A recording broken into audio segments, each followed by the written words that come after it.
Greetings to everyone. इस mock test को आगे बढ़ाते हुए अब हम लोग नेक्स्ट क्वेश्चंस की तरफ चलते हैं। इसके पहले कि आप प्लेलिस्ट में देख सकते हैं, इसके पहले मैंने एक और वीडियो बनाया था कि जो कि मॉक टेस्ट पे था। उससे प्रीवियसली मैंने एक और वीडियो बनाया था जो कि प्रीवियस ईयर्स क्वेश्चन पेपर पे था। 2 वीडियोज़ हैं प्रीवियस ईयर्स क्वेश्चन पेपर की, एंड ये सेकेंड वीडियो है मॉक टेस्ट 1 की पार्ट 1। अब हम लोग नेक्स्ट क्वेश्चन की तरफ बढ़ते हैं। तो नेक्स्ट क्वेश्चन क्या कहता है कि पर्यावरण से हमारा क्या अभिप्राय है। तो पर्यावरण से आपको 4 स्टेटमेंट्स दिए हुए हैं। स्टेटमेंट्स ध्यान से सुनिएगा। भूमि, जल, वायु, पौधों एवं पशुओं की प्राकृतिक दुनिया जो उनके चारों ओर अस्तित्व में है, उन संपूर्ण दशाओं का योग जो व्यक्ति को एक समय बिंदु पर घेरे हुए होती है। भौतिक, जैविकीय एवं सांस्कृतिक तत्वों की अंतःक्रियात्मक व्यवस्था जो अंतः संबंधित होते हैं। तो ये 3 स्टेटमेंट है। तो इसके पर्यावरण की अगर अभिप्राय देखें तो ये तीनों आपके सही स्टेटमेंट्स हैं। तो इसका आंसर हो जाएगा उपर्युक्त सभी। नेक्स्ट क्वेश्चन है कि निम्नलिखित जंगलों में से कौन सा जंगल पृथ्वी ग्रह के फेफड़े यानी कि लंग्स ऑफ अर्थ कहा जाता है। तो लंग्स ऑफ अर्थ ये आपको मालूम होना चाहिए किसको कहते हैं। अमेजॉन रिवर बेसिन को कहते हैं lungs of earth. Amazon rain forest को आई मीन, जिसको हिंदी में क्या कहते हैं, अमेजॉन वर्षा वन। फिर नेक्स्ट क्वेश्चन है कि कीवी क्या है।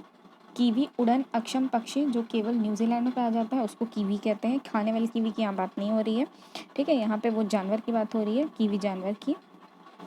फिर नेक्स्ट क्वेश्चन है आपका कि भारत अवस्थित है यानी कि लोकेटेड है, उसका अक्षांश पूछा गया है आपसे, ठीक है। आपको अक्षांश उसका याद होना चाहिए। भारत का अक्षांश क्या है, 8 डिग्री 4 मिनट्स नॉर्थ पे, ठीक है, से लेकर 8 डिग्री 4 मिनट नॉर्थ से लेकर 37 डिग्री 6 मिनट्स तक इसका है।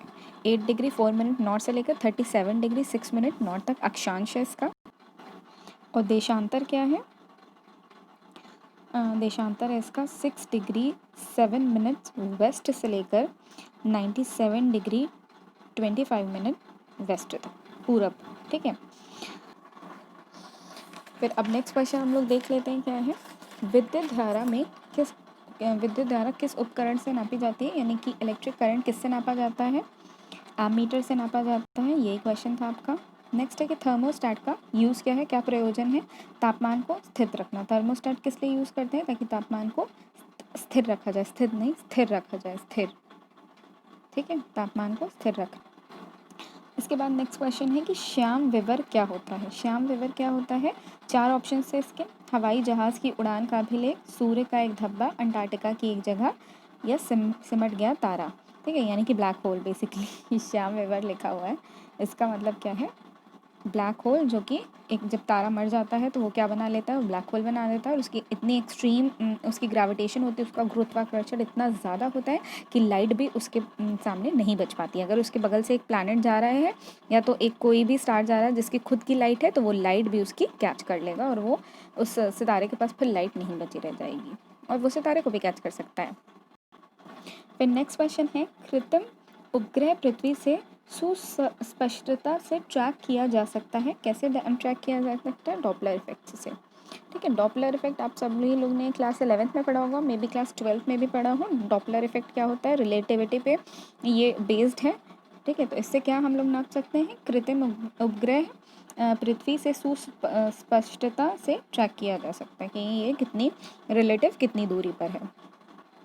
अब नेक्स्ट आपसे पूछा गया है, 4 ऑप्शन है। पहला है कालीबंगन। अब आपको अगर पता होगा तो आप खुद ही बता देंगे क्वेश्चन क्या है। लोथल और आलमगीरपुर, अब 4 हैं ऑप्शन।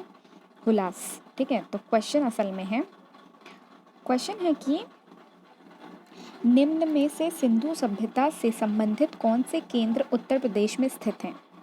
कालीबंगा कहाँ स्थित है, राजस्थान में, ठीक है।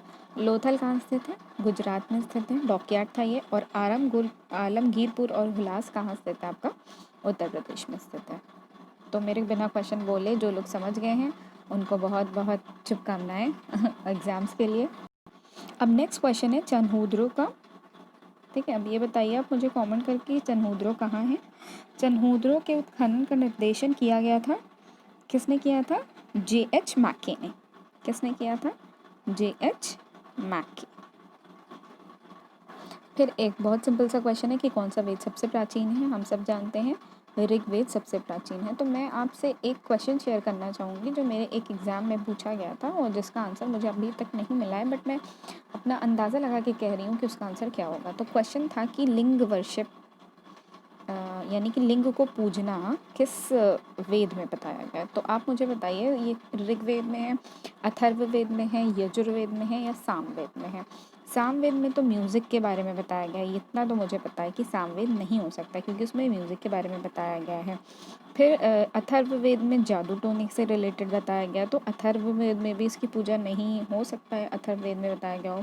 और फिर उसके बाद जो आपका यजुर्वेद है, यजुर्वेद में यज्ञ से रिलेटेड बताया गया है।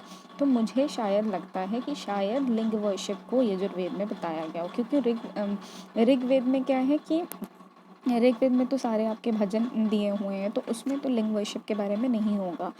आप मुझे कंफर्म करके बताइए कि ये जो लिंग वर्शिप है इसको किस वेद में बताया गया है, और मुझे कमेंट करके ज़रूर बताइएगा क्योंकि मैं इसका आंसर अभी तक नहीं ढूंढ पाई। और उस एग्ज़ाम के अलावा मैंने ये आंसर काफ़ी जगह सर्च करने की कोशिश की, बट मुझे कोई ठीक से नहीं बता पाया।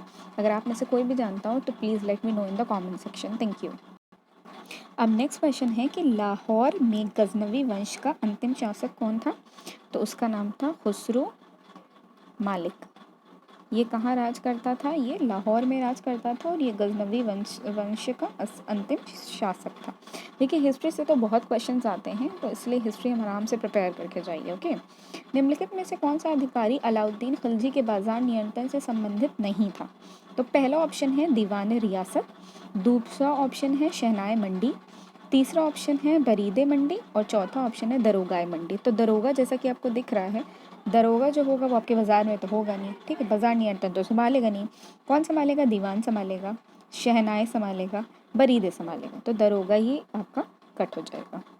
फिर नेक्स्ट क्वेश्चन है बेरोजगारों के सहायतार्थ दिल्ली के निम्नलिखित सुल्तानों में से किसने रोजगार कार्यालय की स्थापना की थी। तो किसने रोजगार कार्यालय की शुरुआत किसने की थी, फिरोज शाह तुगलक ने। ठीक है, फिरोज शाह तुगलक ने रोजगार कार्यालय की स्थापना की थी बेरोजगारों के लिए, जिसकी हमें आजकल बहुत ज़्यादा ज़रूरत है। ठीक है, अब नेक्स्ट है कि 1857 के विद्रोह के समय भारत का गवर्नर जनरल कौन था। ये तो बहुत ही ज़्यादा पेट क्वेश्चन है। कौन था उस टाइम में, कैनिंग थे।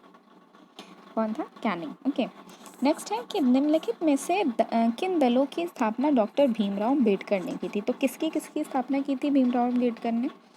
अगर इस जो क्वेश्चन में जितनी बॉडीज़ बताई गई उससे ज़्यादा भी है तो आप कमेंट सेक्शन में लिख के बता सकते हैं। तो कौन कौन सी है, पहला ऑप्शन था और दूसरा ऑप्शन है और इसमें 3 ऑप्शन है। पहला ऑप्शन बताती हूँ मैं। पहला ऑप्शन बता रहा है peasants and workers party of India. क्या इसे डॉक्टर भीमराव अम्बेडकर ने बनाया था।